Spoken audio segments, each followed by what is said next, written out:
नमस्कार मित्रांनो, आज आपण पुण्यावरून बारामतीच्या दिशेने चाललो आहोत. बऱ्याच दिवसातून व्लॉग बनवला नव्हता, सो म्हटलं चला आज व्लॉग बनवूया. मस्त छान असं वातावरण झालेलं आहे आणि मृग नक्षत्राचा पाऊस काही वेळातच येईल असं वाटतं आहे. म्हणजे पुढे ढग तर पांढरा दिसतंय, पण काही दिवसांनी म्हणजे 2-4 दिवसांनी तर ते नक्कीच येईल. आता मी सध्या कात्रज बोगद्याच्या दिशेने चाललोय. पाठीमागून एक जण हॉर्न देतोय. आय डोंट नो त्याला माझा मोबाईल दिसत असेल. आणि पुण्यावरून जाताना कात्रजचा बोगदा आणि तिथलं वातावरण काय भारी झालंय, मस्त. पण कात्रजच्या बोगद्याच्या अलीकडे लोकांनी डोंगरावरती घरं बांधून पार अक्षरशः डोंगर पोखरून टाकलेत. आता आपण कात्रजच्या बोगद्याकडे चाललोय. नेहमीचाच रोड आहे, पण तो नेहमीच फार सुंदर वाटतो.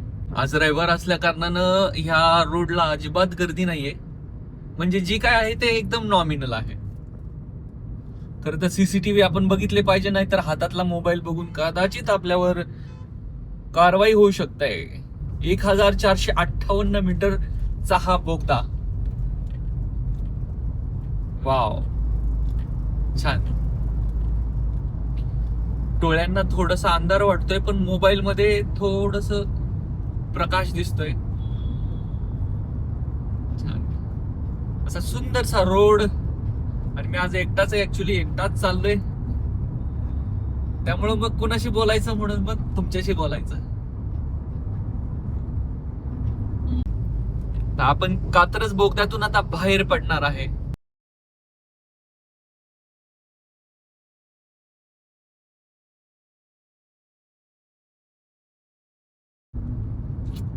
हेच ते सौंदर्य सह्याद्रीचं, अतिशय सुंदर. बाहेरचं टेम्परेचर आता 42-43 डिग्री सेल्सिअस असेल, म्हणून मी आज मोठी गाडी घेऊन चाललोय. तर काही वेळांनी आपण शिरवळमध्ये प्रवेश करणार आहोत. आता सध्या आपण पुण्याच्या बाहेर पडलेलो आहे, खेड शिवापूरच्या अलीकडं, टोल नाक्याच्या अलीकडं. आणि आता आपण शिरवळमध्ये थांबणार आहेत. विवेक पवारांना आपण कॉल केला होता. विवेक पवारांची कार्ड घेऊन आपण पुढे जाऊयात. तर आता आपण खेड शिवापूरच्या टोल नाक्यावर पोहोचणार आहोत. मी आता सध्या खेड शिवापूरच्या टोल नाक्यावर आलेलो आहे आणि महेश मोठे सारखं मी पण म्हणणार आहे की मी मोठा युट्यूबर आहे, मी कोणी सामान्य माणूस नाहीये, मला पण तसंच सोडा. कदाचित दांडक्याचे फटके बसण्याचे चान्सेस आहेत, सो मी तसं काय करणार नाही. दिवसभर 42-43 डिग्री सेल्सिअस मध्ये हे लोक इथं टोल नाक्यावरती हे विकत असतात. खरंच यांच्यासाठी मला खूप जास्त सहानुभूती वाटते. ऊन लागू नये म्हणून मी मोठी गाडी घेऊन आलोय. हे दिवसभर कंटिन्यू इथं उभे असतात, विकत असतात. त्यांच्याबद्दल मला खूप जास्त सहानुभूती आहे. फास्टॅग केला असलं तरी इथं मात्र लाईनला थांबावंच लागतंय आपल्याला. शिवापूर टोल नाक्याच्या थोडस पुढे आल्यानंतर असा हा चालण्यासाठी एक ब्रिज क्रॉस केल्यानंतर एक सुंदरसं मंदिर लागतंय. त्याचं नाव आहे त्रिमंदिर. बरेच दिवस झाला मी विचार करतोय की इथं यायचं त्रिमंदिर मध्ये, पण ते मला काही शक्य व्हायना झालंय. पण ठीक आहे, जेव्हा देव बोलवून घेईल तेव्हा मी नक्कीच येईल. अतिशय सुंदर असं त्रिमंदिर झालेलं आहे इथं, छान. आता आपण केळवडेच्या दिशेने चाललेलो आहे. हे आहे केळवडे, पुढे येणार आहे शिरवळ. आणि ह्या रोडवरून जाताना हे झाड मला नेहमीच भावतं. कदाचित ह्या झाडासाठी रोड थोडासा वेडावाकडा करून त्याच्यामध्ये ते झाड घेतलं असावं. हे असं सुंदरसं झाड आहे, तुम्ही पुढे बघू शकता. म्हणजे आता नाही, थोड्या वेळाने. हेच ते सुंदरसं झाड आहे.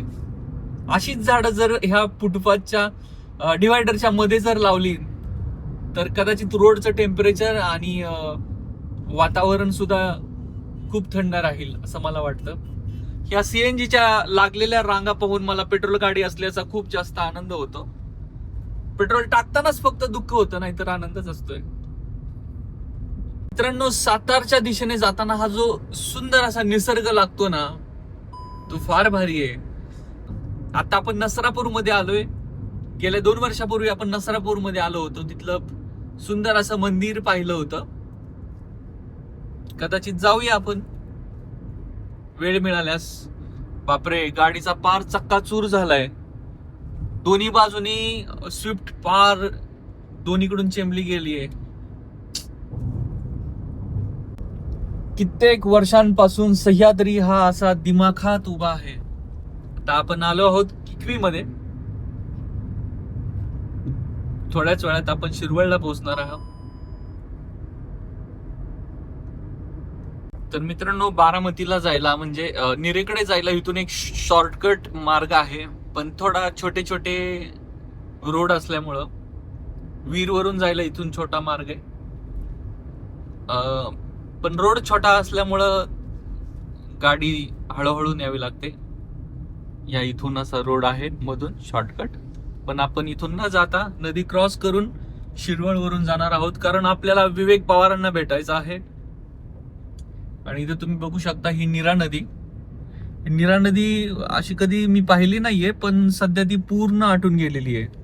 तुम्हाला जर व्हिडिओ मध्ये दिसत असेल तर ती 50% पूर्ण नाही, पण 50% आटून गेलेली आहे.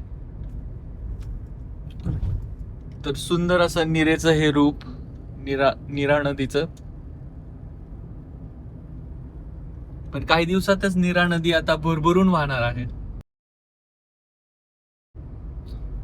आपण साताऱ्याच्या दिशेने निघालेलो आहे. काही वेळात आपल्याला शिरवळ आणि मग त्याच्यानंतर डावीकडे वळल्याच्या नंतर मग वीर धरणापासून लोणंद आणि मग सोमेश्वर असा प्रवास करायचा आहे.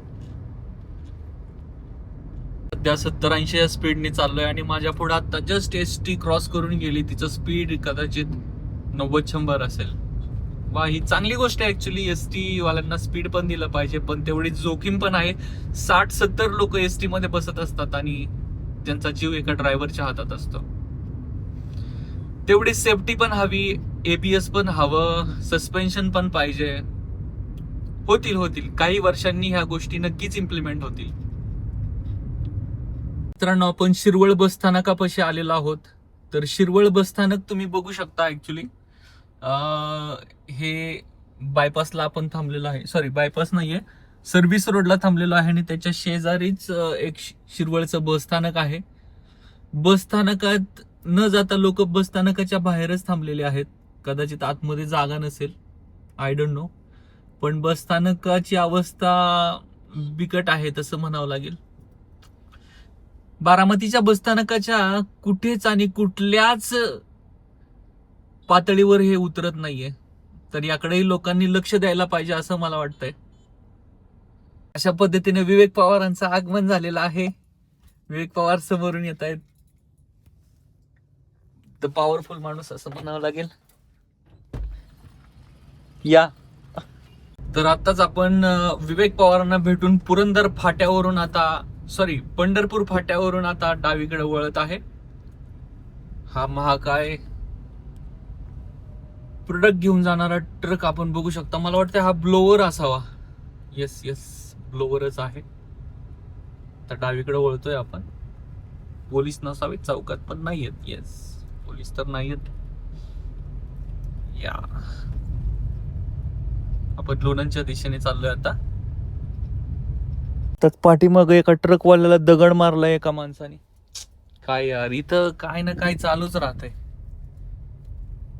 ट्रकवाला आणि ही पोरं, कारण ही गाडीवर चाललेली पोरं आहे, त्यांनी त्याला दगड मारलेला आहे.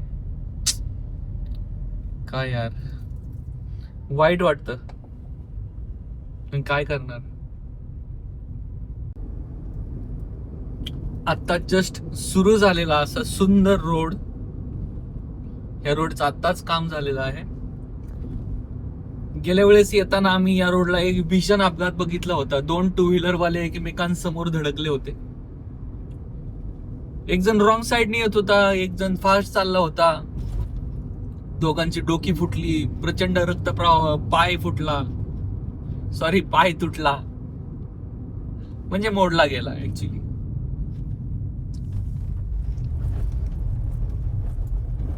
तर हे असं आहे.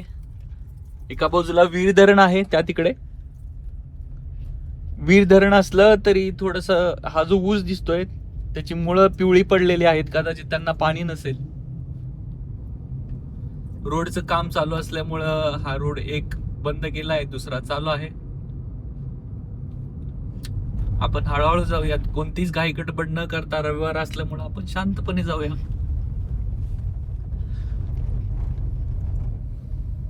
हे डिलिव्हरी करणारे प्रचंड सुंदर वोल्वोचे ट्रक. एका बाजूला थोडस ओसाड पडलेला पलीकडे डोंगर पाहू शकता. पावसाळ्यात हेच विलोभनीय दृश्य दिसू शकता आपल्याला. पलीकडं एका लेनचं रोडचं काम चालू असल्यामुळे आपल्याला रॉंग साईडनी जावं लागतंय. म्हणजे तसं दिशादर्शक फलकावरूनच आपल्याला इकडून जावं लागतंय. रॉंग साईडने येणाऱ्या गाड्यांमुळे थोडस जपून प्रवास करतोय आपण. काही दिवसांनी हा रोड चांगला होऊ शकतो. सध्या तरी हे पूर्ण उखडलेलं आहे, बघू शकता. पाणी अडवलंय. पावसाळ्यापूर्वी हा रोड व्हायला पाहिजे, नाही तर मग तो तसाच राहून जाऊ शकतो कदाचित.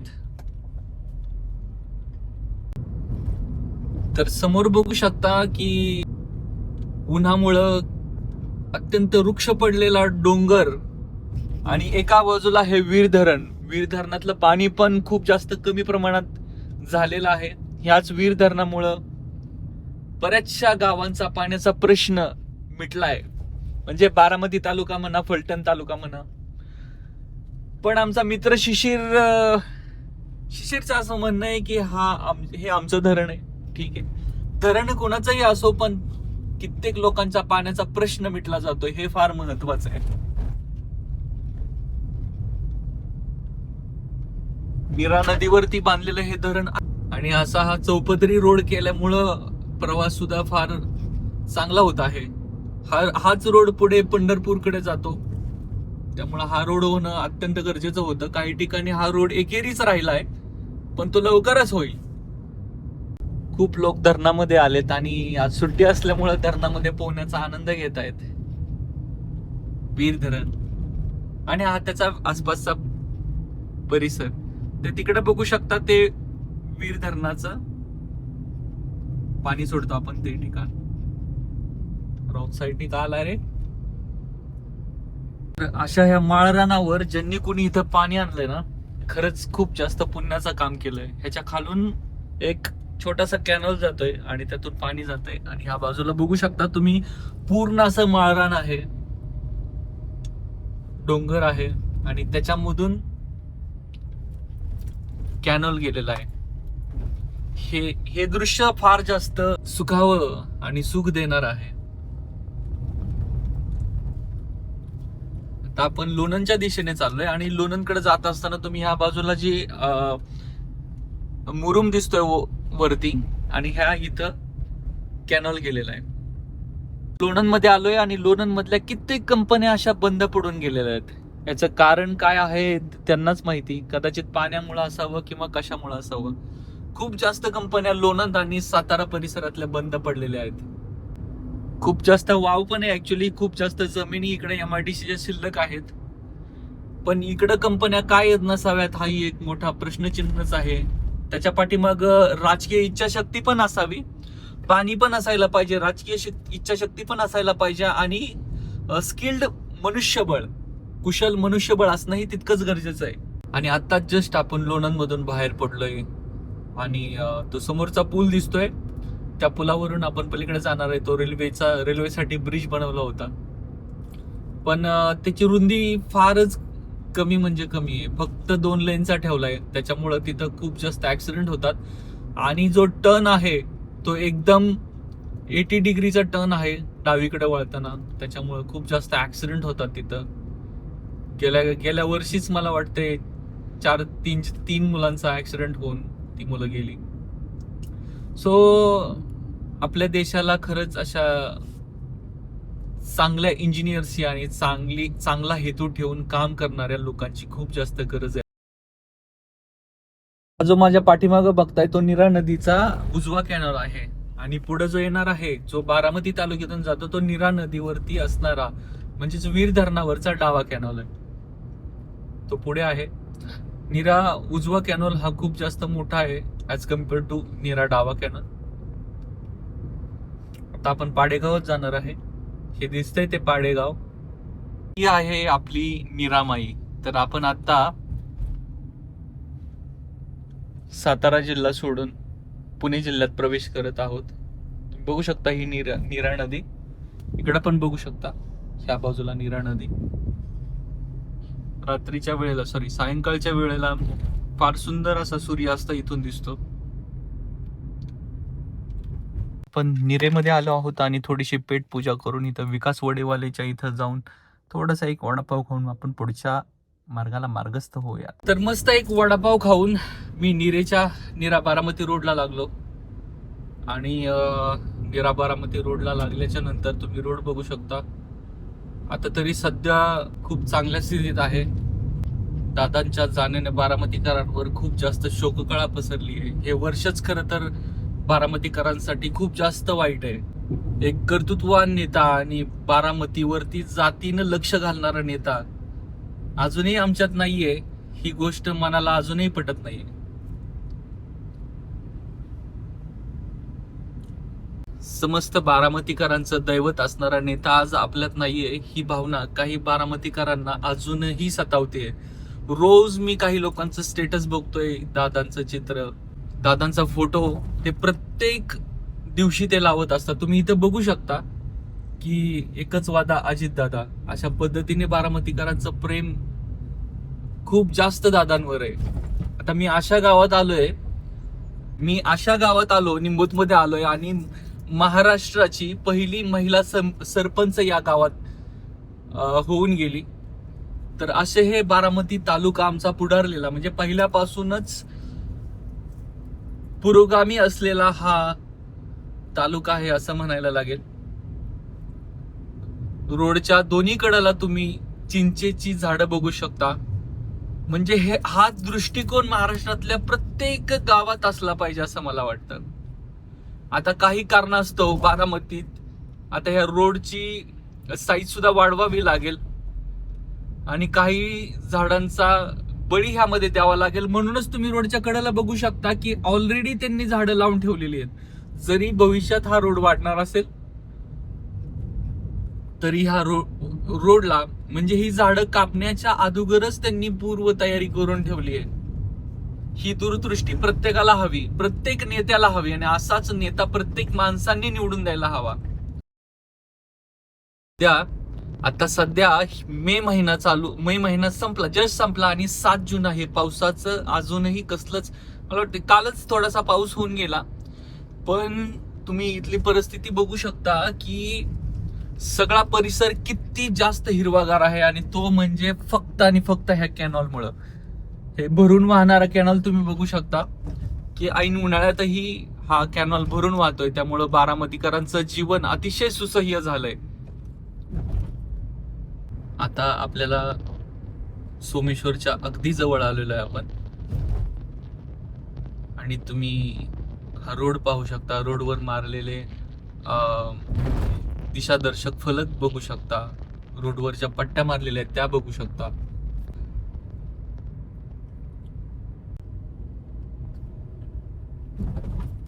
आता मी वागळवाडीतून सोमेश्वर नगरच्या दिशेने चाललोय. आता हे जे वस्ती बसलेली बघताय तुम्ही, ती फक्त ह्या कॉलेजमुळे बसलेली आहे. बऱ्याच वर्षांपूर्वी हे जे कॉलेज बघताय तुम्ही, हे मुसा काकडे कॉलेज, हे पूर्ण दगडाचं आहे. आतमध्ये MS काकडे कॉलेज सोमेश्वर नगर. ग्राउंड बघू शकता, हे आहे त्याचं ग्राउंड. जवळपास 800 मीटरचा राऊंड आणि रोज सकाळ आणि संध्याकाळ 100-200 मुलं तरी इथं पळताना तुम्हाला दिसतील. आणि ही दूरदृष्टी पहिल्या नेत्यांना सुद्धा होती, म्हणून त्यांनी हे कॉलेज उघडलं असावं त्यावेळी, त्या काळी. आणि त्याचे परिणाम हे खूप जास्त प्रमाणात पडलेले आहेत. आणि हे तुम्ही दुसरं कॉलेज बघू शकता सोमेश्वर नगर मधलं, Sharadchandraji Pawar college of engineering and technology असं नाव आहे. आणि त्याच्या कडेला लावलेली झाडी बघू शकता. ही दादांना अभिप्रेत असणारं असं कॉलेज आहे. आपण सध्या या कचऱ्याकडे दुर्लक्ष करूया. हे आहे सोमेश्वर नगर. आपण सध्या सोमेश्वर मध्ये पोहोचलोय. ऊन असल्यामुळं जास्त रोडवर गर्दी नाहीये.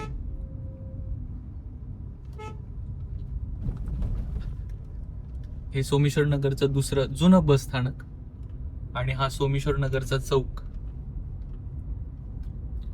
प्रत्येक ठिकाणी तुम्ही बघू शकता एकच वादा, अजितदादा, दादांवर प्रेम करणारे लोक.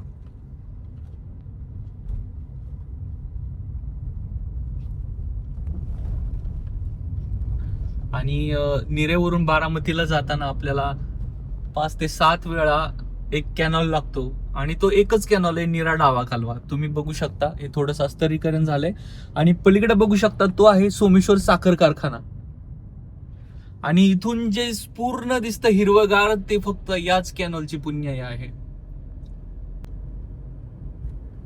अशा पद्धतीनं मी आता आपल्या घरी पोहोचत आहे. तर माझ्यासोबत असंच जोडलं गेल्याबद्दल तुम्हा सर्वांचे मनपूर्वक धन्यवाद. हे आहे माझं सुंदरसं टुमदार गाव, जे प्रगल्भ आहे, पुरोगामी आहे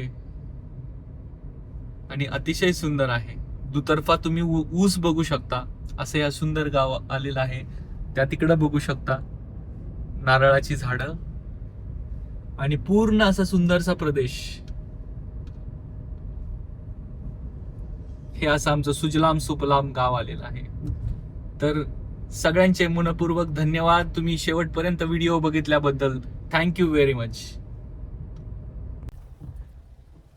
आम्हाला अशा पद्धतीनं प्रतीक पवार आणि फॅमिली दिसलेली आहे. See you.